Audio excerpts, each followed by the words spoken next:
What's up, guys, and welcome back to the channel that's all about that green stuff, money, money, money. And today I'm going to be exposing the top 5 secrets that financial advisors do not want you to know. Now, you might be surprised to learn that they've got some tricks up their sleeves and things that they don't want you to know, or you might not. But either way, I've got your back. Let's jump into today's video and discuss these 5 points. Now, for secret number 1, imagine you're on a road trip to grow your money. You have a financial advisor and your financial advisor steps on the gas. It's churning time. But what's churning all about? Churning is like driving in circles, except you're not really getting anywhere, you're not going anywhere, but it's making your advisor a ton of money. They may suggest frequently selling and buying investments, but here's the catch, because the more transactions you make, the more they're stood to make based off of their commissions, but that doesn't necessarily translate into profit for you. So slam the brakes on this churning chaos, because just like how longer road trips are more fruitful when you usually get there, the same goes for investing, especially for beginners. Secret number 2 then, their fees. Oh yeah. They're like a sneaky little creature that likes to play hide and seek, and just when you think you know all of them, you don't. When you invest, there are various fees to consider: advisory fees, management fees, and expense ratios. All of these are going to eat into your profits. And some advisors don't openly discuss these, leaving you in the dark on how much it's going to actually cost you to make these investments. And something that financial advisors don't really like their clients to know is that it doesn't matter the size of the client's portfolio, whether you invest in $10,000, £10,000, or $100,000, £100,000, the amount of work that the advisor needs to put in to give you good advice is pretty much the same. It doesn't matter how much you're investing. So make sure you strap on some fee-finding goggles and say goodbye to those fee fiascos. Fee fiascos?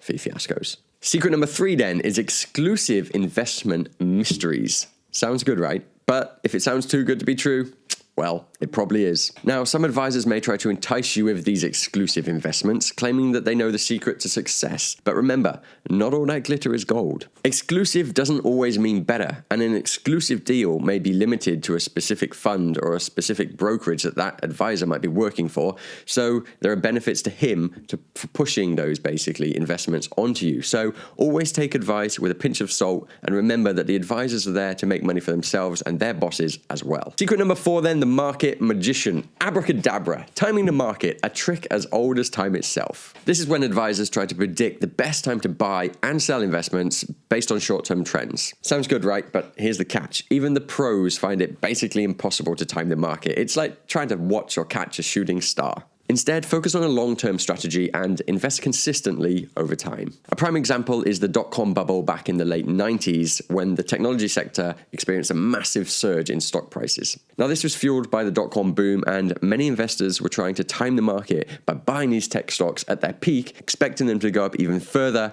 But in the early 2000s, it all came tumbling down. There was a significant market crash, and a lot of investors suffered significant losses. And that brings me on to secret number 5, that you can actually invest by yourself. Most people think that it's very complicated, and the actual process of doing a trade and investing is so complicated, right? Maybe you have to have your own multiple brokers for different financial products, so a different one for stocks, a different one for mutual funds, and a different one for bonds. It can all just be so complicated.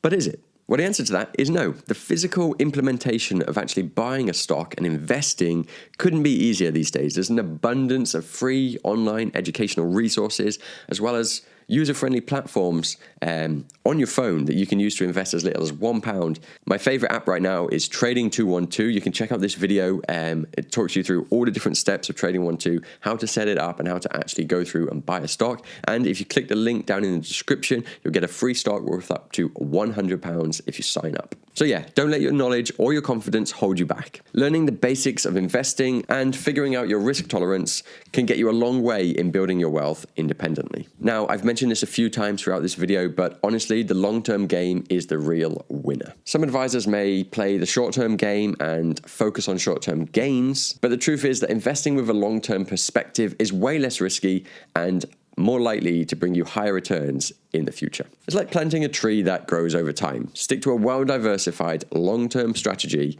that's going to see your money flourish into the future. And there you have it, guys, the financial advisor's secrets laid bare. Remember, it's essential to be informed and empowered when managing and thinking about what to do with your money. So next time you consider meeting up or hiring a financial advisor, you'll be armed with this knowledge and ready to tackle any tricks that he may pull out of his sleeve. If you've had a blast uncovering these secrets, please give us a thumbs up, hit subscribe, and as always, keep the cash rolling and the good times are strolling. Keep the cash rolling, good times strolling, yeah.